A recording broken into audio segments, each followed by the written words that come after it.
Probably one of the greatest things about Android is the fact that it is so customizable. You'd be pretty hard-pressed to find two Android phones or tablets that look exactly alike. So with that in mind, we know certainly that sometimes you want to see how other people structure their Android phones and devices, and you're just kind of curious to see what kind of functionality they're taking advantage of. So that's exactly what we're going to show you from our end. So, in this new segment, we're going to take a look at primarily the home screens and the lock screens in Jelly Bean 4.2 on the Nexus 4, and just how I structured them for my tastes. So, it's Joshua Vergara from Android Authority. What's going on, everybody? And this is How I Android.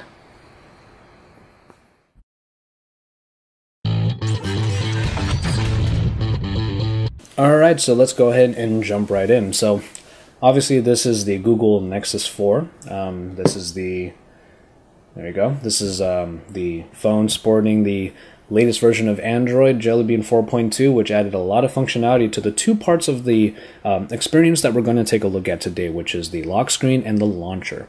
The main reason why I wanted to start How I Android with those two particular ones are because they're the first things you see before you get to any other part in the phone anyway. So what better places to start? Alright, so let's go ahead and jump right in. So we're going to start off with our lock screen, obviously. And our lock screen right here in Jelly Bean 4.2, it added functionality to what used to be just a plane with a widget on it. And now what they added are lock screen widgets, but in reality they're really screens. So if you swipe from the edge here, you'll see that it starts to appear on the side. So these are like a bunch of different screens, actually, and you can add a lot of them. I only have 3. I usually like to keep things at 3, including my home screens, which you'll see later. So let's just jump right in. On the left side there, on the leftmost screen, the first one, I have my calendar. Pretty self-explanatory. I just like to have my appointments available so I can either add one or see what's coming up next. And then on the other side, you have the permanently placed camera widget, which gets you right into the app real quick. But in the middle, you'll see that I'm using not the stock Android Jelly Bean clock, but instead I'm using one called Dash Clock. We just did a review on this application, and it actually turned out to be quite good. I only saw it about a day or two ago, and I added it right on after I tried it out, so that just goes to show you how easily customizable Android is, because your particular setup could change at any given time. Really easy on the eyes. It looks just like the stock Jelly Bean clock on the left. You have notifications on the other side, and when you swipe down, you get an expanded view of those. You can do text messages, your next alarm, calendar entries, email, weather, all of that. So it's a really nice lock screen clock to have. Very functional. So, functional simplicity, that's something that I'm always going for here, and that definitely fulfills the criteria. And of course, you got the Google Now at the bottom, which I use quite a lot, and then the unlocker right here in the lower third. Alright, so we're going to go ahead and jump into the launcher. So let's just unlock, and here we are. You'll see that I'm not using the stock launcher that comes with Jelly Bean 4.2. The reason being is, as much as I love it, there are a couple launchers out there that keep the same design motif as the stock launcher, which is what I love about it, but also add some extra functionality underneath to make things a little bit more customizable and a little bit easier. One of the main things, for example, like I said before, I like having 3 screens. Sometimes when you see 5, I've even had devices that have had 7 screens on them. It's just kind of too much for me. I like to keep only the things I need on my screens, and 3 is the perfect number for me to put what I need. So, that being said, coming from the top to bottom, the launcher that I use is called Nova Launcher. It's one of the most popular ones on the market right now. Stock Android user interface is really good already, so why not just be able to change those same elements rather than adding too much on top of it. So, we'll get into a couple of the more advanced settings that Nova allows me to do, and the reasons why I like it so much, and it's really a look at how I put together my Android. But anyway, here you go. So I like having the search bar at the top because it's an easy way to get to the searches. Also, like I said before, Google Now is an app I use a lot, so this is another easy way to get to it. This wallpaper is one from a website called Minimal Wall, and it's a very, very good website full of a bunch of different wallpapers and backgrounds, rather, that help to simplify the look of your desktop. I like to put the wallpaper there, and whatever space is not taken up by words, I just populate with the widgets.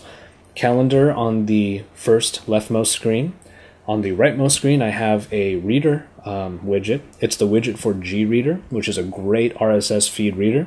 And I have it set, of course, to Android Authority. So if I ever want to get some news reading done, I can just go over to my rightmost screen and I will be able to look at the headlines and read from there. So the one in the middle is a little bit more important. It's called Active Photo. It's another paid application that basically allows you to put a widget of a picture of whatever you want onto your screen, and then you're able to click or press upon the Active Photo widget, and it will do a number of different customizable functions, primarily having to do with contacts. So for me, I have this picture right here for now, but it's only for the purposes of this video because normally I have my girlfriend there. And I would just press on the widget and it would give me the quick contact pop-up. You can have it go straight to a call, straight to a text, or anything like that, but for me, I have all the options available: call, text, email, anything like that, in case I need to do something different. Active Photo is a great widget for your smartphone. It's an easy way to get a picture of someone who's important to you onto your phone while remaining functional. It's not just a static photo. All right, so you can see the picture that I have there in replacement, 6 seasons in a movie. Anyway, one of the cool things about Nova is that it allows you to have more than one dock space, and that's really cool. I group my applications into specific categories, and those folders are then put into the dock. So we have communications right there for obvious reasons, messaging, quite a few messaging apps there. I always have an app drawer button in the middle because if someone takes my phone and they happen to be on the other dock and they're kind of confused, they can always click on that and find what they want to find. Connecting right here for the browser and a few services, and finally the photography, of course, at the end. So these are the apps I use on a daily basis, but on the other screen I have ones that are regularly used but maybe not daily, like readers, like the GReader, like I told you before, also Reddit, all of my social programs right there, app drawer button, navigation, maps. I do use Yelp quite a bit as well to find a nice little cafe nearby in order to work, and finally the media. So yeah, that's pretty much it, but I wanted to show you one last thing. One great thing that I love about Nova Launcher is the ability to add gestures. Gestures in general, like if you were going to just, this is a simple one, if you were to hold on the home screen on any other blank space, this would come up with different things you can add to the home screen, kind of like earlier versions of Android. But also you can double tap, and that brings up the Nova settings, but those aren't really the ones that I use. The ones that I use involve a 2-finger swipe. So let's imagine that I am talking to somebody and they want to schedule lunch with me. I'll just bust out my phone, unlock it, do a 2-finger swipe down, and my calendar appears right there. Really, really easy, really fast, and allows you to get right to what you need to do. You can set these gestures to open pretty much anything, so that's really awesome. I can also swipe upwards, and that one in particular is for Google Drive, which is, to me, I use Google Drive, yes, but I use it primarily as the Docs functionality. I like using it because if I make a document inside of Google Drive, it's just like in Google Docs, since they've merged the two. I just kind of put down some thoughts, quick notes or anything like that, and I'll have like one whole document full of ideas if I come up with ideas and stuff like that. So I hope you enjoyed the video. We're going to be coming out with more versions, or more episodes rather, of How I Android, dealing with a lot of different tasks that we need to do in our daily lives, like taking pictures, maybe even uploading to Instagram for whatever reason, or things like navigation or connectivity, jotting down notes, like for me when I do my Google Drive. Alright, so that was just a quick look at what I do on my Android device, at least in terms of how I structure my launcher and the lock screens. And it's just a quick look that is available for you, so that if you look at someone else's setup on their phone, it'll give you ideas on how to customize your phone. And that's one of the great things about Android, is that it is so highly customizable that no two phones are essentially the same. Now remember, we have videos coming out all the time on the Android Authority channel, so make sure you subscribe to the channel, either down below on the subscribe button, or we're going to put one up right there. Alright guys, well, thank you so much, and remember to stay tuned to AndroidAuthority.com, because it is your source for all things Android.